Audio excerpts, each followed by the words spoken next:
ማንቸስተር ዩናይትድ በዚህ የጥር ዝውውር መስኮት ራሱን ለማጠናከር ቢያንስ ሁለት ተጫዋቾች እንደሚያስፈርም እየተጠቀሰ ነው። ሁለቱም የአማካይ መስመር ተጫዋቾች እንደሚሆኑ የመረጃ ምንጮች እየጠቀሱ ነው ያሉት። በተለይ በዘንድሮ የውድድር ዓመት ማንቸስተር ዩናይትድ እያሳየ ካለው አቋም አንጻር አሁን ላይ የአፍሪካ ዋንጫን ምክንያት በማድረግ ማስራዊ አማድና ሙቡሞ ሄደዋል። እንደገና ፈርናንዴዝ ናንዶር ተጎድቷል። ኡጋርቴ ጥሩ ብቃት እያሳየ አይደለም። ኮቢ ማይኖ በጥር ዝውውር መስኮት የመልቀቁ ጉዳይ አይቀሬ ይመስላል። ስለዚህ እነዚህ መሰረት ባረገ መንገድ ሁለት ተጫዋቾች ላይ ትኩረቱን እንዳረገ የመረጃ ምንጮች እየጠቀሱ ነው የሚገኘው። አማካኙ ለማጠናከር አንደኛው የአትሌቲኮ ማድሪዱ ኮነር ካላጋር የተጫዋች ወደ ኦልድ ትራፎርድ የመምጣት እድሉ በጣም ሰፊ ነው። የመሆን እድሉ በጣም ሰፊ ነው። ምክንያቱም አትሌቲኮ ማድሪድን መሸጥ ይፈልጋል፣ ማንቸስተር ዩናይትድም በዚህ ቦታ ላይ ተጫዋች ይፈልጋል። ተጫዋቹ ደግሞ ሩበን አሞሪም ከሚፈልጉት ያጫወት መንገድ ጋር ተመሳሳይ ባህሪ ያለው ተጫዋች እንደሆነ ይታወቃል። ከዛ አንጻር እንግዲህ ካላጋር 35 ሚሊዮን ዩሮ ድረስ ማንቸስተር ዩናይትድ መክፈል ይኖርበታል። ቦክስ ቱ ቦክስ ሚድፊልደር ነው።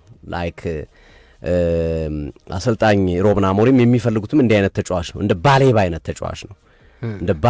ተጫዋች ነው። ሲፈልጉ አታኪንጉን በደንብ ይደግፋል። የዘንድሮ ባሌባ ሳይሆን ያምነው ባሌባ።